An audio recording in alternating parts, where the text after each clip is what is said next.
जंगल के बीचों बीच जहाँ ऊंचे ऊंचे पेड़, हरे भरे मैदान और एक चमचमाती झील थी, वहाँ अलौकिक वन नाम का जंगल था। इस जंगल की सबसे खास बात यह थी कि यहाँ के जीव जंतु साधारण नहीं थे। सभी के पास कोई न कोई जादुई ताकत थी। लेकिन जंगल में सब कुछ सही नहीं था। एक काला जादूगर जोराक जंगल पर कब्जा करना चाहता था। पिप एक छोटा सा खरगोश था जो अपनी बुद्धिमानी और साहस के लिए प्रसिद्ध था। उसकी तेज छलांग और सूझबूझ ने उसे जंगल का हीरो बना दिया था। वहीं टिली एक चंचल और चतुर गिलहरी थी। उसकी पूंछ में जादू था जिससे वह हवा में उड़ सकती थी। दोनों गहरे दोस्त थे और हमेशा साथ में नई खोज पर निकलते थे। हम्प्टी एक गोलमटोल लेकिन बेहद मददगार अंडा पिप और टिली का सबसे अच्छा साथी था। उसका जादू यह था कि वह जरूरत के समय अपने खोल से अजीबोगरीब औजार निकाल सकता था। एक दिन जोराक ने जंगल में एक जादुई जाल फैलाया। उसने जंगल की सारी खुशियां चुरा ली। पेड़ मुरझाने लगे, झील का पानी सूखने लगा और सभी जानवर डर के मारे अपने घरों में छुप गए।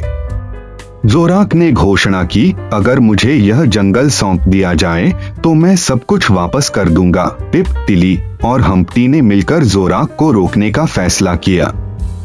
हम्प्टी ने अपने खोल से एक पुराना नक्शा निकाला। उस नक्शे के अनुसार जंगल के सबसे गहरे हिस्से में शक्ति का क्रिस्टल था जो जोराक के काले जादू को नष्ट कर सकता था। लेकिन वह रास्ता आसान नहीं था। उसमें कई खतरनाक पहेलियां और जाल थे। पहली चुनौती धुंध का जंगल। नक्शे के अनुसार उन्हें सबसे पहले धुंध का जंगल पार करना था। वहां इतना घना कोहरा था कि कुछ भी दिखाई नहीं देता था। टिली ने अपनी जादुई पूंछ से कोहरे को हटाने की कोशिश की, लेकिन कोहरा वापस आ जाता। तभी पिप को याद आया कि हम्प्टी के पास एक जादुई लालटेन है। हम्प्टी ने लालटेन निकाली और लालटेन की रोशनी ने कोहरे को खत्म कर दिया। तीनों ने मिलकर जंगल को पार किया। दूसरी चुनौती चट्टानों का रहस्य। आगे रास्ते में विशाल चट्टानें थीं, जो बोल सकती थीं। चट्टानों ने उन्हें रोककर कहा, अगर तुम हमारी पहेली का जवाब नहीं दे पाए तो तुम यहाँ से आगे नहीं जा सकते। चट्टान ने पूछा, ऐसी कौन सी चीज है जो टूटने के बाद भी कभी काम करना नहीं छोड़ती? पिप ने सोचा और कहा, दिल। चट्टानें हंस पड़ी और रास्ता खोल दिया। तीसरी चुनौती आग का दरिया। आखिरकार उन्हें आग का दरिया पार करना था। वह दरिया इतना गर्म था कि वहां से गुजरना नामुमकिन था। टिली ने अपनी उड़ने की ताकत से पिप और हम्प्टी को धीरे धीरे एक पेड़ से दूसरे पेड़ पर पहुंचाया।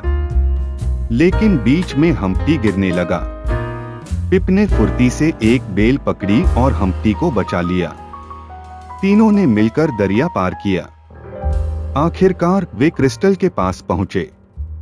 लेकिन क्रिस्टल को छूने के लिए एक शर्त थी।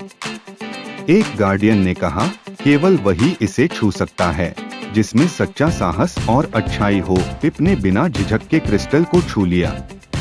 क्रिस्टल चमक उठा और पिप को शक्तिशाली बना दिया।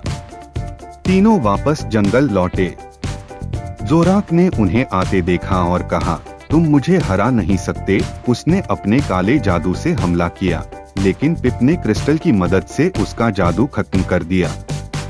टिली ने अपनी पूंछ से जोराक को गिरा दिया और हम्प्टी ने उसे जादुई रस्सी से बांध दिया। जंगल फिर से हरा भरा हो गया। पेड़ फिर से खिलने लगे, झील का पानी चमकने लगा और जानवर खुश हो गए। पिप, टिली और हम्प्टी को जंगलवासियों ने अलौकिक वन के रक्षक का खिताब दिया। इस कहानी ने सिखाया कि सच्चा साहस और दोस्ती हर कठिनाई को पार कर सकती है। पिप, टिली और हम्प्टी ने मिलकर यह साबित कर दिया। और इस तरह पिप, टिली और हम्प्टी ने न सिर्फ जंगल को बचाया, बल्कि एक ऐसी कहानी भी लिखी जिसे हर कोई सुनाना चाहता था।